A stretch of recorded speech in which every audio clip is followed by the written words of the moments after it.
Sekari Film Presents bakuzaniye agafilime k'ubwenge. Ngende Savimbi rero iyi ngiyi akaba ari inkuru y'umuvuzi gakondo n'ubuzima bwe bwa buri munsi nawe yagiye afasha nuko abayeho no kugira ngo usobanukirwe uburyo ushobora kwivuza. Ubwo rero namavuye kurembera mu rugo nimba urwaye watugana tukagufasha dore ko tuvura n'ubundi dukoresheje ibimera bamwita Sekari. Hakuno barakwereka rero mva mu magambo menshi dutangiye gute harakwereka arabaje igitoki ijerekani y'umutobe bari baje gusura muganga bamutuye. Ese byagenze gute? Ese ni inshuti ze cyangwa hari icyo yabakoreye? Urabizi kugira ngo mu muco nyarwanda umuntu aguture ahanini abaje kugushimira cyangwa se nanone ari ubushuti mufitanye umutobe.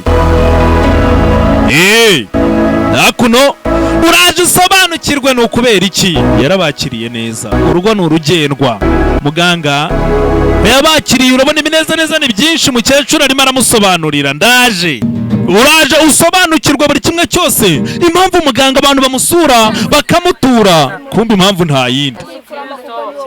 Hakuno hari abasenga, hari urwaye, hari abatokesha mu izina rya Yesu.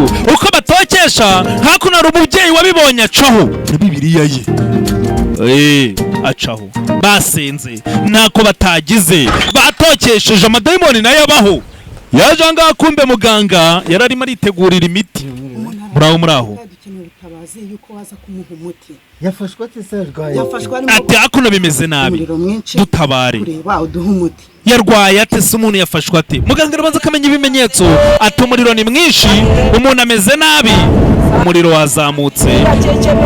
Ubwo ni ukuvuga ngo muganga yakimara kumenya rero gahunda ukuntu zimeze yaje kumwahirira. Sorry, ntabwo ari ukwahira cyangwa gusoroma, ni uguhamura.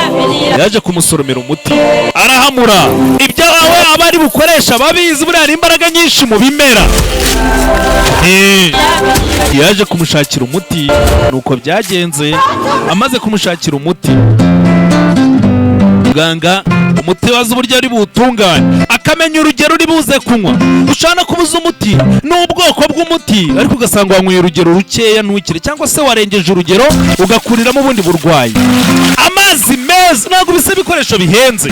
Iriya basi urabona ukuntu isa, iriya safuriya urabona ukuntu isa. Ikintu cya mbere ni isuku. Umuti arabanza akawuronga, mara kuwuronga ibyo abakora arabizi. Hakuno n'umuti aba ari buze kuvanga arawuzi. Ibi ni ibintu aba yarize ku bantu baba bumva imbaraga z'ibi. Iriya miti y'abazungu munywa n'ubundi bikozwe muri ibi bimera, ahubwo nuko muba mutabizi. Yaraje bwangu atabare. Buriya kuba umuntu ari umuganga ni umutima, ntabwo ari ukuvuga ngo ni ubundi buhanga.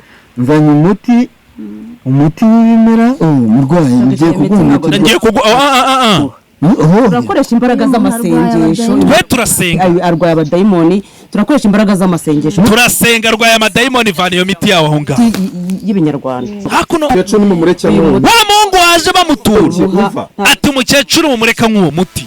Ibyo ni ibiki?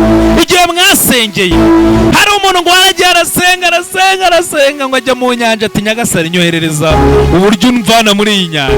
Imana amaze gupfira amubwira ati sinohereje ubwato ukanga kujyamo. Kumbe ubwato bwarazaga ngo Imana irantabara nimwigendere, biri kumwoherereza. Niba urwaye umuntu akaba agiye kukuvura kuko nta gitamba gusabye cyangwa ujye kwica inkoko cyangwa utange roho yawe, ko bari umuti uvuye mu bintu byaremwe. Mukecuru twatangiranye aje gushimira umuganga, agenda neza, agenda yemye. Dore ibyo muganga yamukuriye amuvana ku karago. Ubwo rero nawe utanzajya mba filime na twatangiriye mukecuru aza gushima. Kandi burya nukira ujye wibuka n'uwakuvuye, ushimire n'Imana. Yari Savimbi wanyu nk'uko bisanzwe. Ciao.